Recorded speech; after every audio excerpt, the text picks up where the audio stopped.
Snakes. They are one of the most fearsome creatures on the planet. And Asia is the hotspot where you are most likely to get bitten. But which are the deadliest? And should we be truly afraid? International venom doctor Brian Fry comes face-to-face on a mission to discover the killer cocktail of venom and violence needed for the crown of Asia's deadliest snake. This is a snake you would not want to get bit by. From vipers and sea kraits, cobras and coral snakes, Ow. which one has the opportunity to be the perfect killer? If you did get bitten by one of these, you're dying screaming.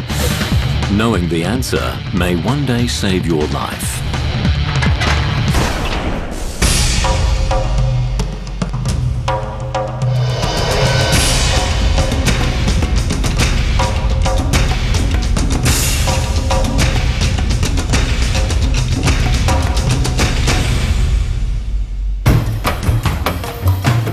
Brian Fry is one of the world's leading venom experts. Where most of us would flee, he deliberately seeks out danger. What a little beauty. He studies scorpions, jellyfish, and dragons. But his passion is one of nature's most lethal reptiles, snakes.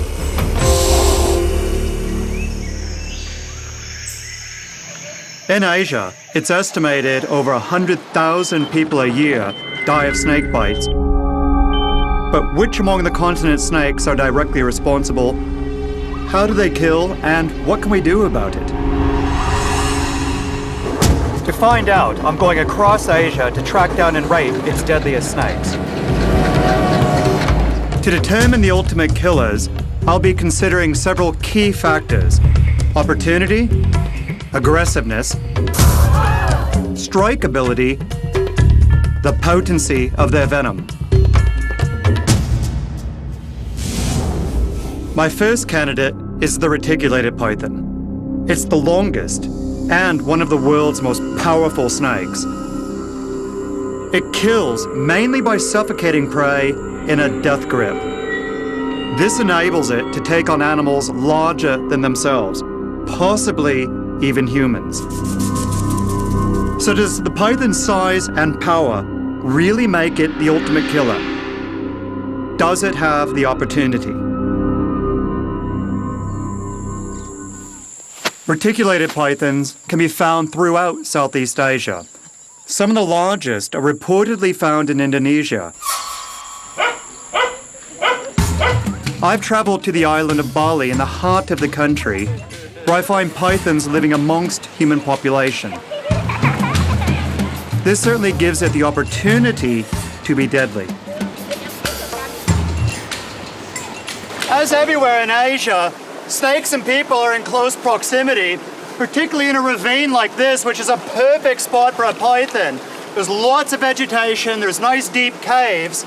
Now, could a child be taken by a python? Possibly. Not a small one like this. This one's only about 12, 13 feet. A big one, a 25, 28 footer, certainly could take and eat a child. There have been reports of this, but they're very rare and they're very difficult to substantiate. So it seems that opportunity hasn't made pythons deadly to us. What about its large size and power? Reticulated pythons can grow to a record-breaking 30 feet or so. Such a big snake can be much more of a handful than the one I saw by the river. But they're rare these days. European demand for their skins alone sees some hundreds of thousands killed per year. These days, the only sure place to find a big one is in the zoo. He's a little bit grumpy today. I would love to see one this big in the wild, but most of the ones that we're going to find on this island are going to be much smaller, probably around 3 to 4 meters or 12 to 14 feet. Ones this big, you'd have to go to some of the islands like Sumatra to still find ones like this. Obviously, the python has the aggression to be a threat, but the danger of facing a big one is slim. But what about its mythical ability to constrict and swallow a human being whole? Ron Lilly, aka the Snake Man of Bali, is frequently called out to catch threatening pythons. Eleanor Carter called him when she discovered a serial cat killer in her house. It was about 4:30 a.m., I think, and I found the snake stretched across my dining room floor, staring at my two full-grown cats who seemed quite mesmerized by the python and about to become breakfast. A month earlier, one of the neighbor's cats was not so lucky and was found constricted before the snake was chased away. This X-ray shows what the cat could have looked like if the python had the chance to swallow it. It's clear that the bones aren't broken, just squeezed. Without breaking any bones, it seems unlikely that even the largest python could make an adult human fit. Gotcha.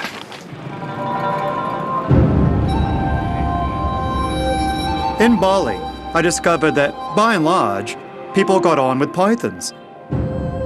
There's even a meeting of snake enthusiasts every Sunday where the public is invited to get to know the snakes. Some pythons are even placid enough to be held by children. It's fascinating that each individual has a different temperament, just like us.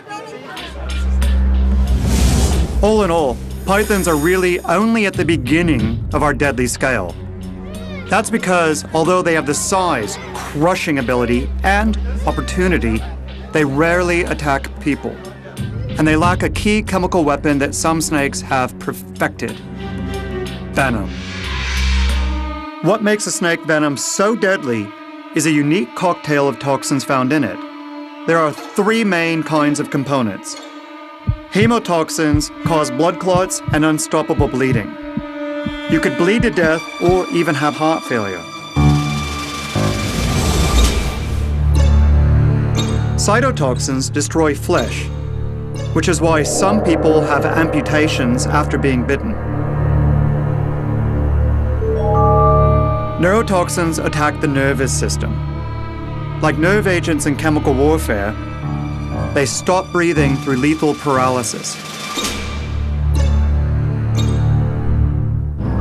Snakes combine these different types of toxins in deadly combinations, aimed to incapacitate a victim long enough so they can be eaten. So for the rest of my search for Asia's deadliest snake, I'm looking for candidates whose venom is toxic enough and delivered in large enough amounts to kill a human being. Like a murder detective, also look out for other deadly clues, like a suspect's aggressiveness, opportunity, and the means to strike in one deadly blow.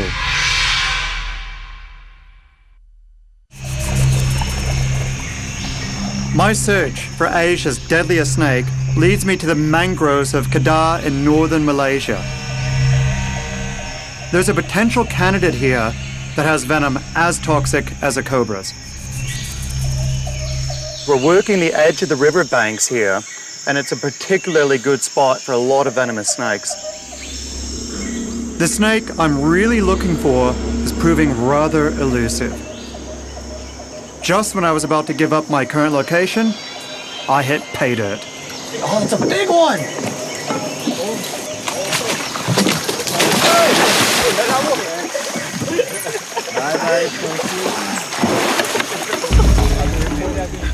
The mangrove snake.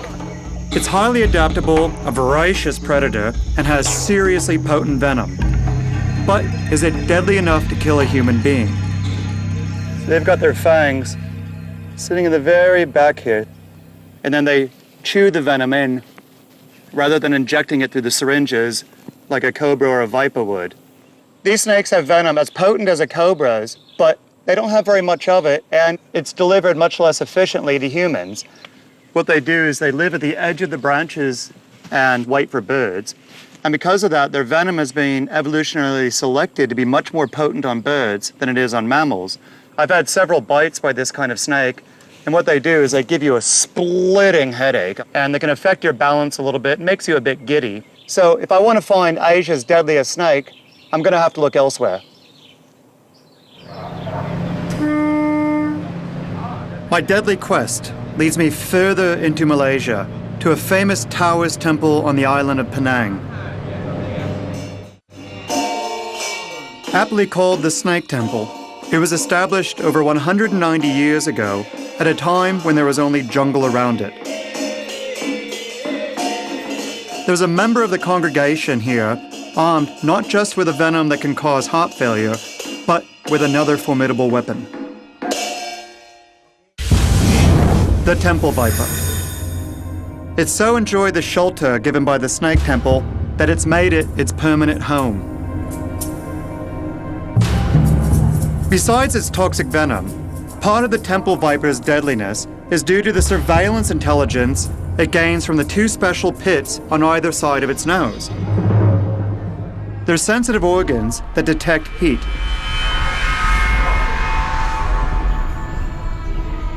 Many vipers have pit organs that give them an amazing heat sense. This blue balloon is full of cold water, and although it's put right in front of the snake, it won't strike at it. This red balloon is full of warm water. Like a soccer replay, we can only see it properly when slowed down 20 times in this special camera.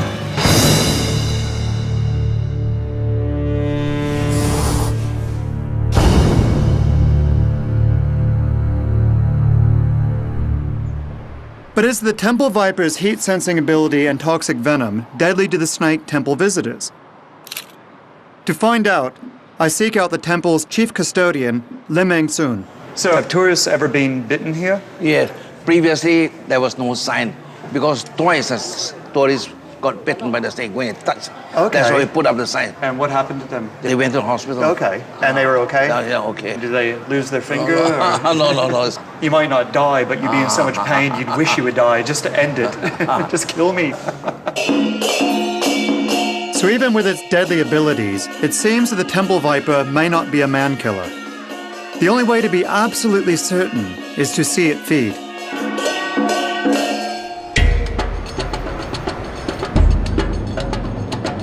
I head deeper into Penang's southern jungles to find a site that's rumored to be a mecca for Temple Vipers. This is a World War II bunker system set into the middle of the Malaysian jungle, and it's remarkable habitat for deadly snakes because you have pristine environment over here, but then you've got lots of artificial structure that provides cool areas for the snakes to hide in. This bunker complex was built by the British for Malaysia's defense in the late 1930s. Somewhere in this maze should be rooms that are just to the liking of the Temple Vipers. The perfect place to find it feeding. Oh, how cool is this? There's 9 snakes just in this one room, and they're not trapped, there's openings. Here's a really nice female Temple Viper. During the day, they'll just be sitting on the branches, just quite content. So you might say that the Temple Viper preys at night. And it's in these conditions that the Viper's special heat sense excels. Without lights, these roosting birds would be invisible. But with its temperature-sensitive pits, the Temple Viper can see them just as clearly as our thermal camera. Flighty birds require patient stalking, but the Temple Viper also feeds on mice.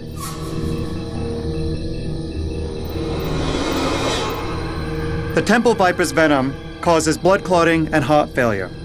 It's strong enough to knock out this rodent within just a few seconds. Hot-blooded mammal and cold-blooded killer are seen clearly contrasted. How cool is that? He's using those very long fangs to just walk along the mouse, swallowing it head first. She's trying to figure out what I am because I'm a huge heat signature to her. I just want to stay nice and calm so she doesn't think that I'm a predator. So, where does the Temple Viper fit in the scales of deadliness? It has large forward-mounted fangs that could penetrate deep into human flesh. Its blood-curdling venom causes clots and internal bleeding with a screamingly painful bite. But because it releases only a moderate amount of venom and is geared towards prey like tiny rodents and birds, it will affect your breathing, but probably won't kill you, unless you had a weak heart. In fact, extracts of Temple Viper venom containing neurotoxins are being used in anti-wrinkle cream.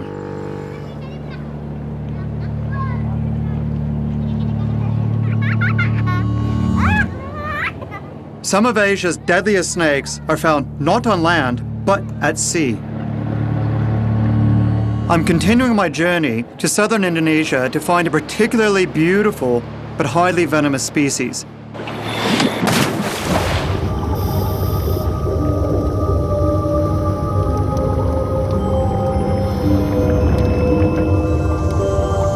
I've found that standing on my head, looking into cracks, is the best way to catch up with this snake.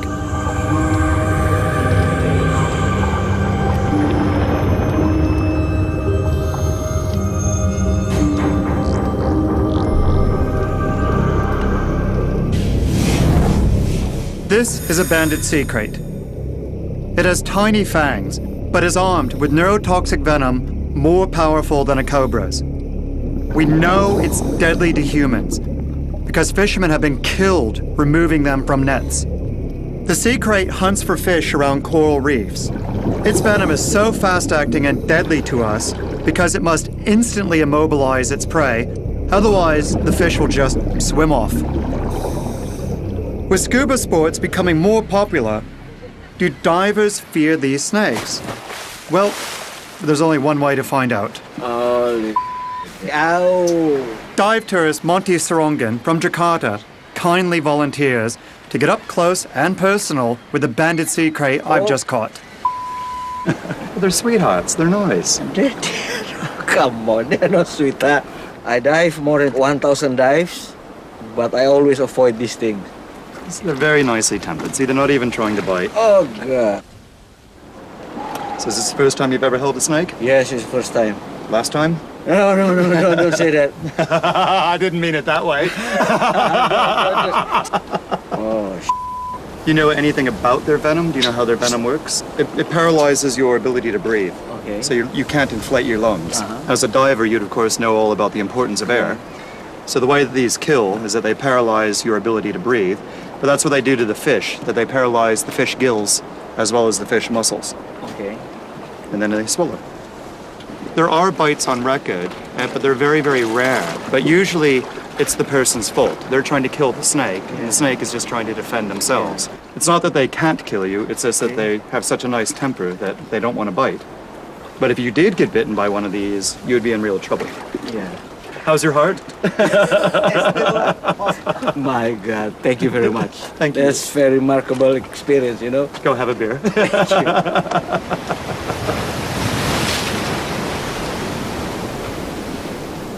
The banded sea crate has another deadly trick up its sleeve. It can come back onto land. In fact, it has to in order to breed. This puts it in direct contact with people, giving it the opportunity to kill.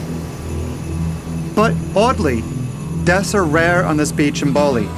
In fact, banded sea crates here are not feared, but worshipped.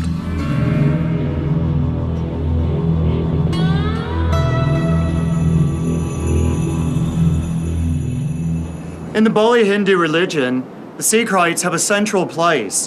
One of the kings has a sea crate as a belt. And it's of no coincidence that you find them in places like this. This is a perfect place for a sea crate. Unlike the true sea snakes, they have to return to the land. This dramatically increases the likelihood of human contact. Yet, despite the fact that hundreds, if not thousands of people every single day in Bali encounter these snakes, bites are almost unheard of, and deaths are even rare. That's because they have such a sweet, gentle personality. And it's a good illustration how the concept of deadliness has to include the relative personality of the animal itself.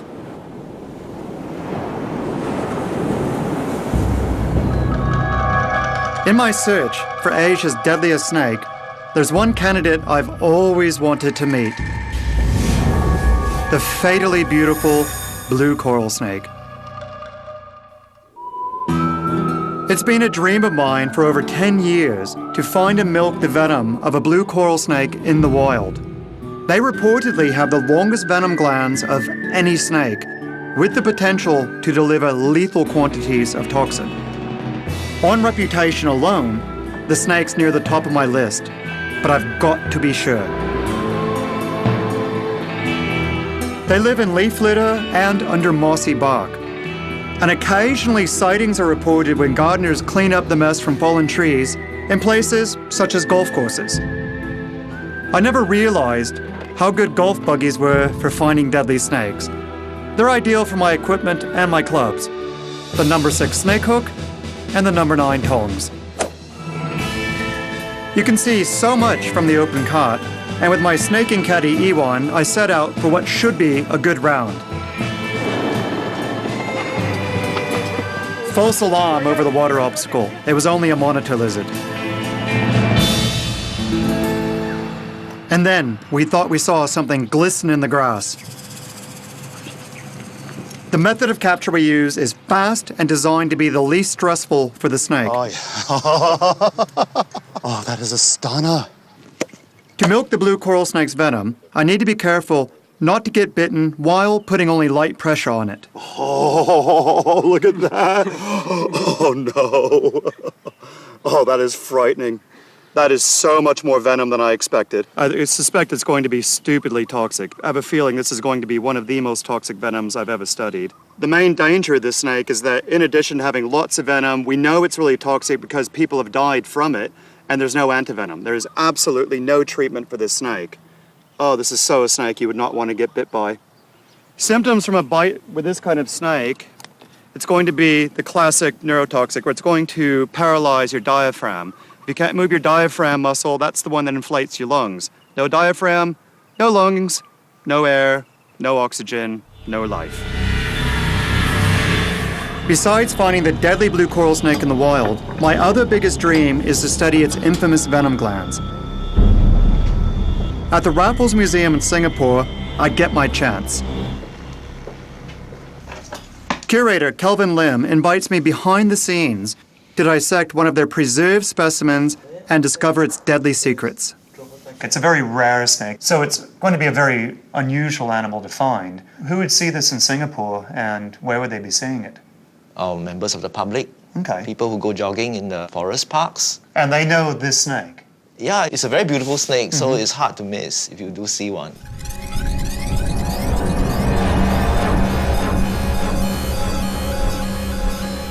So what we've got is just behind the eye, we've got the normal venom gland, but it's very, very small and there's not much muscle attached, so it's not really being used for anything.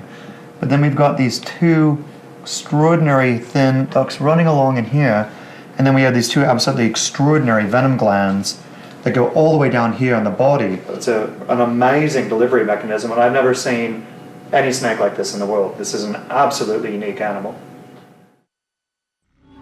It's a big adrenaline rush for me to find and study this snake, but it's not only about that. There's a real purpose here. Because without studying such deadly venom, we can never make a cure, the antivenom. And there's the chance we discover really useful medical compounds. Ironically, antivenoms are in plentiful supply for the deadlier snakes I'm looking for next. But whether they can really cure, or if you can get to them in time, is another question.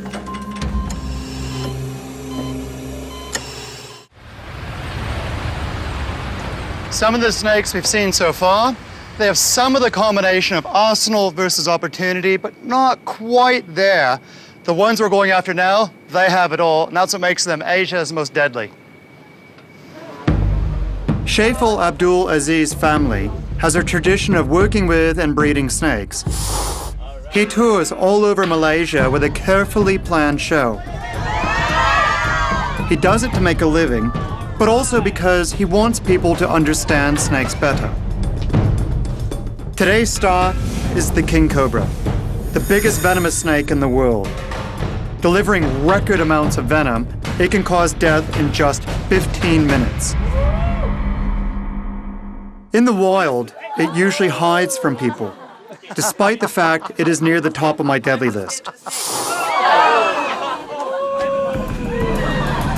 The highlight of Shaiful's show is a deceptively simple but highly dangerous kiss to the head of the cobra.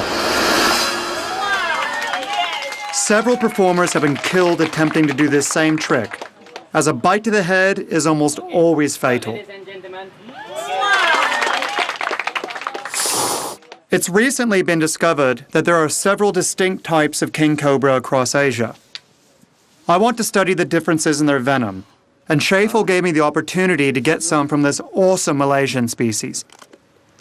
The lethal dose for a king cobra is probably somewhere between 30 and 50 milligrams on the human. In one milking here, we got about 15 to 18 times the amount that it would take to kill one person. Sadly, these magnificent snakes are under threat in all areas of Asia. But in the southwest of India, at the Agumbi Rainforest Reserve, the king cobras are still king. My guide Gowrie took me there to see the work being carried out at the reserve's research station. It hopes to help the king cobras and humans live side by side. The researchers have put minute radio tracking tags into 2 adult king cobras in order to learn how they roam within the rainforest. The devices weigh a mere 25 grams, which does not hinder a nearly 10-foot-long snake. This is why we came to the Agumbi Rainforest. It's for beautiful creatures like this. I don't know who's more entranced, me with her or her with me. We're not taking our eyes off each other, and she's following my every movement. See, look how reactive she is. King cobras are extraordinarily common in this area, more so than pretty much anywhere else I've been, to the point of where they're getting snake call-outs here about once every day and a half, 2 days, which is extraordinary. Part of it is the cultural aspect where they respect the animals here. In fact, they even worship them. And how could you not? Look at this creature. And sure enough, a call came through later that day on the King Cobra hotline to remove a snake that had been bothering a dog in someone's garden.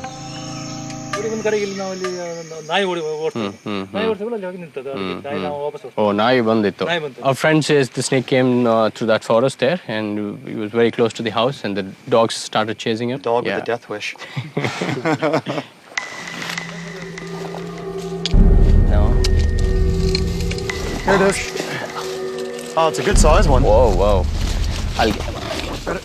Yeah, yeah. Get the bagger. Whoa, that's huge. Can I put it? Yeah, that's good. That's easy.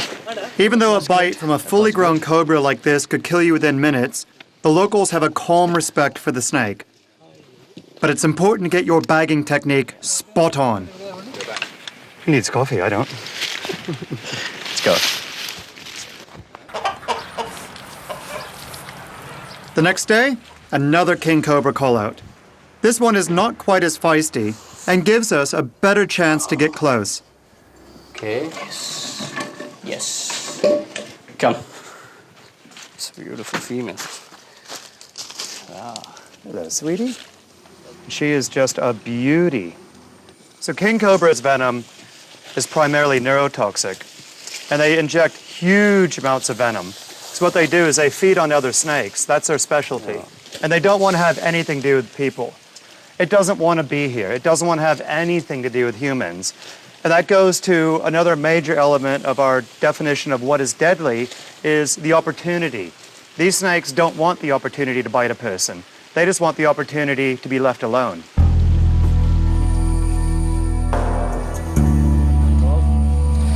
There he goes. There he goes. Look at that.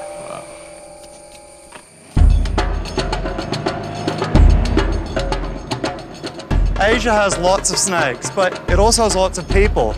That's going to bring snakes and people into direct conflict with each other, unfortunately with disastrous consequences for both. To find my next candidate for Asia's deadliest snake, I head back to Indonesia. I'm after a snake whose venomous bite cripples agricultural workers, especially coffee and tea pickers who spend long hours in the plantations.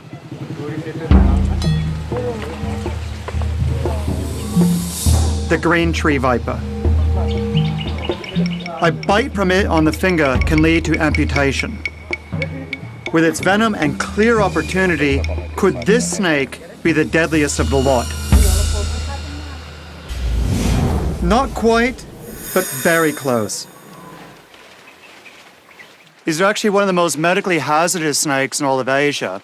They're not likely to kill you. They might make you wish you're going to die, but the problem is that they're economic death. Imagine you're a coffee worker and your entire livelihood is driven by your hands. Your hands swell up like a surgical glove for 2 months during peak harvest season. You're not going to be able to work and you're probably going to lose your job. That's the major problem with these snakes. So it shows that deadliness is more than just the ability to kill. It's very easy for people to be bitten by these snakes because you can't see it.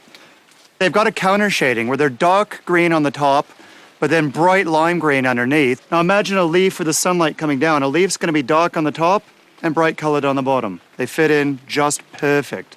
And they're just sitting there waiting. So someone won't see when they reach in. They're just going to think it's another branch, reach in and grab a coffee bean. Bang. Often people are going to be bitten when they're at this kind of height. So in addition to hand bites, you can have a very dangerous bite to the face or the throat because it's able to enter the bloodstream much faster in a more concentrated wave of venom, as well as something like swelling up the throat and the person can't breathe. The mortality is low with these animals, but the morbidity, the injury is very, very high. Collectively, the green tree vipers account for more snake bites than any other kind of snake in all of Asia. Unfortunately for the Malaysian plantation workers, the green tree viper is not the deadliest viper that calls their workplace home. One of the areas where people and snakes really come in contact is in palm oil plantations like this. And the snake involved is the Malayan pit viper. And now we're getting really serious. The Malayan pit viper. It has extremely potent venom that causes internal bleeding. This snake also has 2 other key factors that make it Asia's 4th deadliest snake: opportunity and a really nasty attitude. In northern Malaysia, it's responsible for hundreds of snake bites annually, some leading to death. The way that Malayan pit vipers get their prey is that they sit right at the edge of game trails and then just wait. They're the venomous equivalent of a landmine. They just sit there waiting, bang! And then just explode up. Like other pit vipers, it has this ability to see your heat, just like this camera.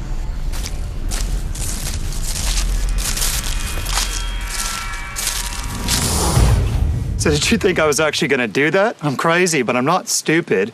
We're just using an empty boot, which is very light, so it's not hurting the snake, but allows us to demonstrate what would actually happen to one of the workers here at the palm plantation. When a Malayan pit viper bites a person, initially it's just numb. They feel nothing. But then the pain slowly creeps in and becomes absolutely agonizing while the flesh is destroyed. Hasma Binte Ibrahim was bitten by a Malaysian pit viper as she picked spinach in her garden. She was bitten on the finger but survived. Very painful. I feel like numbness. Then my hand was swollen, and after 1 month, my finger became dark. Hasma had to have further operations to straighten her withered finger and has lasting damage 20 years later. Can you bend it? Not completely bent. Hasma's wound confirmed my view that non-lethal bites can still cause years of trouble. But those of deadlier snakes are more horrific still. In Chennai, India, I was again on their trail. In order to understand snakebite, you need to understand the local culture. And the only way to understand the local culture is to go there and live it. And hope you survive the driving.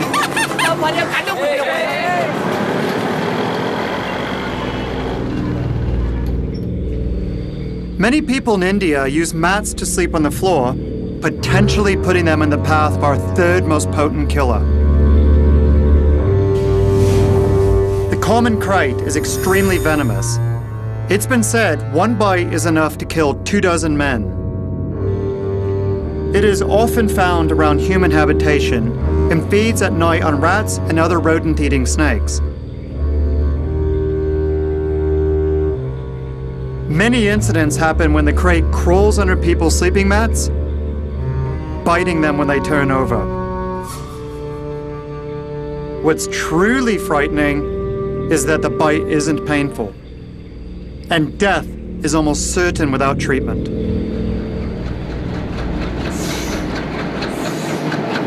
The common krait may be one of nature's ultimate silent killers, but it's got nothing on the final deadly snakes on my list. Here we are in the heart of India, on the trail of our last two snakes. These two snakes are by far the most awesome, yet the most deadly of all the snakes we've seen. Not only do they account for more deaths in India, but they actually account for more deaths across all of Asia. Our second most deadly snake is the Russell's viper. It has the opportunity, a bad temper, and venom that will kill you by destroying your blood.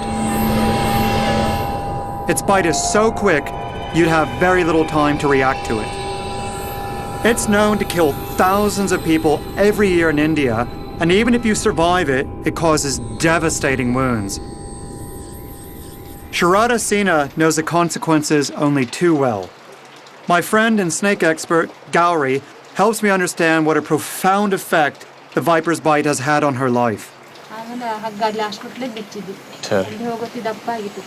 When she got bitten, the pain was very, very deep, and it's like a burning sensation. She was really scared, and she thought she's going to lose her life. She was worried about the family, who will look after them, and what happens if she dies, After getting bitten, Sharada needed 30 ampules of antivenom and was bleeding profusely. A classic symptom of Russell's viper bite. Although her wound did not go gangrenous, it still hasn't healed properly after 4 months.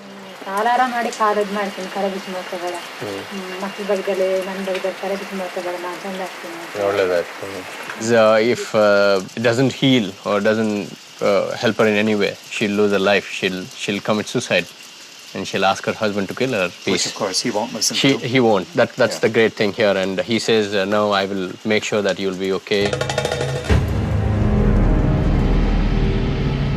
So this is a Russell's viper.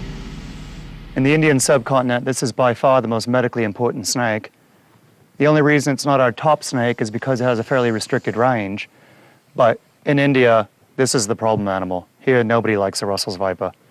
And for good reason, too. They hang out in leaf litter around palm oil plantations and other agriculture uses, and that's where most of the bites are occurring. And what happens is that it has an absolutely devastating effect on the blood chemistry. So unlike the cobras, which affect the nerves, these guys are taking out your blood. You're dying screaming, basically, with a Russell's viper. I cannot think of a worse snake to get bit by. In India, one group of people is very much on the front line when it comes to bites by venomous snakes, like the Russell's viper. They are the self-appointed teams of snake rescuers who remove snakes from people's homes. I catch up with the Tamil Nadu group and was shocked to see some of their working practices captured on their amateur video. Here in a sewer, one of the team grabs the notorious Russell's viper with his bare hands. Again, with this cobra. Working with your bare hands is a sure way to get bit. I decided to take part in their training with professional herpetologist Jerry Martin, who's been working with snakes in India all his life. Unfortunately, with cities growing everywhere, there's a lot of snakes coming into houses. And this niche of the snake rescuer has been filled in most small towns and cities all over the country. But the protocols that they follow, the equipment that they use, and quite often the mindsets that they possess are just not safe. But whenever you have an audience and you're catching a snake that 1.3 billion people are scared of, you feel really great. It's this machismo that basically goes to your head. Hello, darling. The safe way to handle a snake is at arm's length, using special tools to hold the snake gently but firmly. A black bag gives the snake a place to hide. Hold and hook. Perfect. But the fabric must be in good condition. Even so, a snake can easily get its fangs through the bag. No, not your hand. Tongs. Yeah, perfect. Unfortunately for one of the team, the advice had come too late. The snake's bite produced just 2 small pinpricks of blood. Less than 30 minutes later, the snake handler was paralyzed and fighting for his life. A victim of Asia's deadliest snake.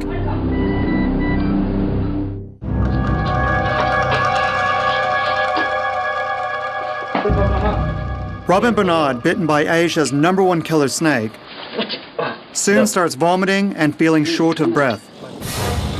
His friend rushes him to the hospital on the back of a motorbike. I was drowsy or something. I even felt the smell in my mouth. I tasted the venom. At the first or second minute, I felt I losing my eyesight. It was all flashy thing. The bus headed towards us was all white. That's because your pupils were relaxing, and then that meant more light was coming in. Because when you die, your pupils don't get small, they actually get big. Robin loses consciousness as the cobra's neurotoxin cripples his ability to breathe. Somehow, even though he is dying, he holds onto the bike. I just said, "Oh, please don't stop the bike." Rushed towards the hospital. Weaving through the traffic, they reach the hospital in record time. Nearly 30 vials of antivenom are used to negate the snake bite's effects. After 4 to 5 hours, I gained my conscious. I saw my wife and child over there. I answered them, "I'll be back, don't worry." Robin was bitten by a spectacled cobra. Its venom contains a powerful neurotoxin mixed together with a cytotoxin that destroys flesh. Paralysis and death may result in under an hour. Though lucky to survive, Robin has drastic damage to the hand where the spectacled cobra bit him over a month ago. It's still not certain if he will keep his hand. And it reinforces why bites from the most deadly snakes are life-altering even if you survive. How do you feel about it now, where an animal that you tried to rescue has almost killed you? No anger. It's the nature of the snake to bite. If there's one person who knows spectacled cobras all too well, it's snake expert Ron Whitaker. I went to meet him and the snakes in his garden. Didn't see any snakes though. No, I didn't see anything, but it looks like a good spot. Yeah. Nearly 40 years ago, Ron pioneered antivenom production in India together with the rural people of Tamil Nadu. Big cobra, that'd be what, a It 2-meter is. animal or even longer. That's big. Cobra, cobra. Oh, there we go.